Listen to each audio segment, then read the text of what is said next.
പ്രധാന കാരണം എനിക്ക് തോന്നുന്നു മാർക്സിസ്റ്റ് പ്രസ്ഥാനങ്ങൾക്കും പ്രയോഗങ്ങൾക്കും ഏറ്റിട്ടുള്ള പല തരത്തിലുള്ള തിരിച്ചടികളും ഈ തിരിച്ചടികളും ഒരു നിലയ്ക്കുള്ള പരാജയങ്ങളും ഒക്കെ മാർക്സ് വായനകളെ കൂടുതൽ മൗലികമാക്കുകയാണ് ചെയ്തിട്ടുള്ളതെന്നാണ് എനിക്ക് തോന്നിയിട്ടുള്ളത്.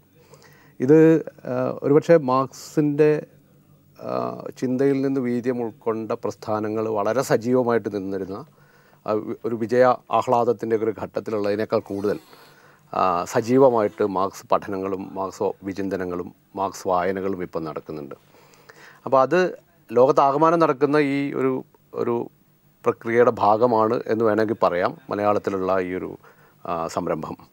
പക്ഷേ ഇതിൽ ചില പ്രത്യേകതകൾ എനിക്ക് തോന്നിയിട്ടുള്ളത്, ഒന്ന് ആഗോളമായിട്ട് തന്നെ നടക്കുന്ന മാർക്സ് വായനകളുടെ ഒരു പരിഭാഷ അല്ലെങ്കിൽ അത് മലയാളത്തിലേക്ക് കൊണ്ടുവരിക, അതിൻ്റെ ഉപഭോക്താക്കൾ മാത്രമായിട്ട് മലയാളികളെ കാണുന്ന ഒരു രീതിയിൽ നിന്ന് മാറിയിട്ട്, പക്ഷേ ഇവരൊന്നും അങ്ങനെ മാർക്സിസ്റ്റുകൾ എന്ന് സ്വയം വിശേഷിപ്പിക്കുന്നുമില്ല പലരും.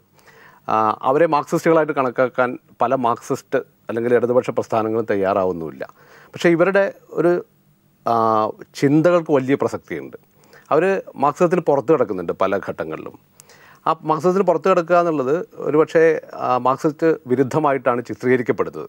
പ്രത്യേകിച്ച് മുഖ്യധാര മാർക്സിസ്റ്റ് പ്രസ്ഥാനങ്ങളുടെയും ഇടയിൽ ആ ഒരു ധാരണ ഈ പുസ്തകം പങ്കുവെക്കുന്നില്ല വാസ്തവത്തിൽ.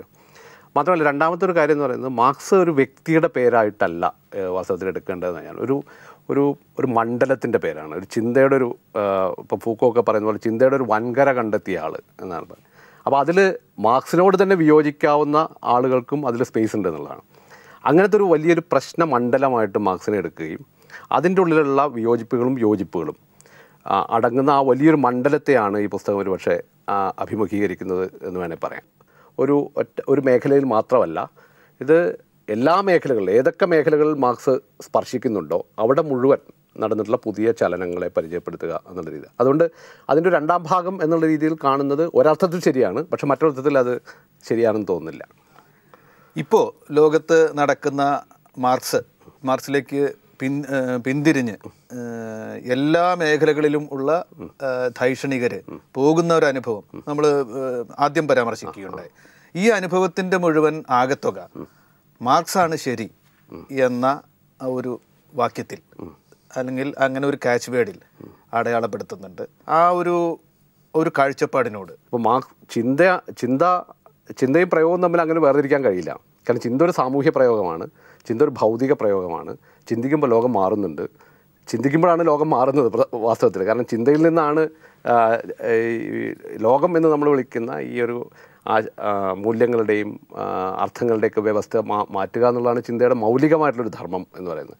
അപ്പോൾ ആ സിദ്ധാന്തത്തെ എത്രത്തോളം മാർക്സ് തന്നെ പറയുന്ന പോലെ എത്രത്തോളം വിപ്ലവവൽക്കരിക്കാൻ പറ്റും എന്നുള്ളതാണ് പ്രധാനം. അപ്പോൾ മാർക്സിൻ്റെ ചിന്ത ഒരിക്കലും ഒരു പാഠപുസ്തകത്തിനുള്ളിൽ ഒതുങ്ങുന്ന ഒരു കാര്യമേ അല്ല. കാരണം പാഠപുസ്തകങ്ങളുടെയും ഈ അർത്ഥത്തിൽ പറഞ്ഞാൽ അക്കാദമികമായ ഒരു ചിട്ടവട്ടങ്ങൾക്ക് എപ്പോഴും ഭീഷണിയായിട്ട് നിൽക്കുന്ന, അതിൻ്റെ അതിരുകളെ എപ്പോഴും മുറിക്കുന്ന ഒരു ഇടപെടലാണ്. അപ്പോൾ ആ ചിന്തയെപ്പറ്റി പഠിക്കുക എന്ന് പറയുന്നത് വളരെ വിപ്ലവകരമായിട്ടുള്ളൊരു കാര്യമായിട്ടാണ് ഞാൻ കാണുന്നത്. ഡിഗ്രികളുമായിട്ടുള്ള വിനിമയങ്ങൾ എന്നുള്ളത് തീർച്ചയായിട്ടും അതിനെ പ്രസ്ഥാനങ്ങളുടെ ഈ ചരിത്രത്തിൽ നിന്ന് മാറി നിന്ന് കാണാൻ കഴിയില്ല. അപ്പോൾ അതാണ് ഞാൻ നേരത്തെ പറഞ്ഞു, മാർക്സിനെ ഒരു വ്യക്തിയായിട്ടോ ഒരു ചിന്തകനായിട്ടോ ഈ ചരിത്രത്തിൽ നിന്ന് മാറ്റി നിർത്തിയിട്ട് അങ്ങനെ നോക്കുന്ന ഒരു രീതി അതിലില്ലാതെ ഞാൻ പറയാൻ കാരണം അതാണ്. കാരണം മാർക്സിനെ ഒരു പ്രശ്നമണ്ഡലമായിട്ട് കാണുക എന്ന് പറഞ്ഞാൽ ഈ പ്രയോഗങ്ങളും പ്രസ്ഥാനങ്ങളും ഒക്കെ അതിൻ്റെ ഭാഗം തന്നെയാണ്. അപ്പോൾ ആ ഒരു ഇടപെടൽ ഇപ്പോൾ ലോകമാകെ തന്നെ ആ രീതിയിലാണ് ഞാൻ നോക്കുന്നത്. കാരണം അത്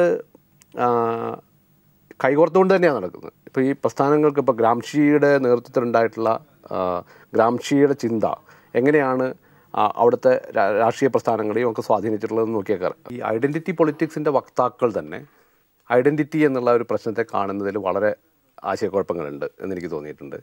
ഒന്ന്, ഐഡൻറ്റിറ്റിയെ എങ്ങനെ ഒരു സത്താപരമായിട്ടുള്ള ഒരു എസെൻഷ്യലിസ്റ്റിക് ആയിട്ടുള്ളൊരു നോഷനായിട്ട് ലോകത്തൊരു ഐഡൻറ്റിറ്റി പൊളിറ്റിക്സിൻ്റെ വക്താക്കളും ഇന്ത്യയിലെ പല ഐഡൻറ്റിറ്റി പൊളിറ്റിക്സിൻ്റെ വക്താക്കളും അത് എടുക്കുന്നുണ്ടെന്ന് എനിക്ക് തോന്നുന്നു. പ്രയോഗത്തിലെങ്കിലും എടുക്കുന്നുണ്ട്.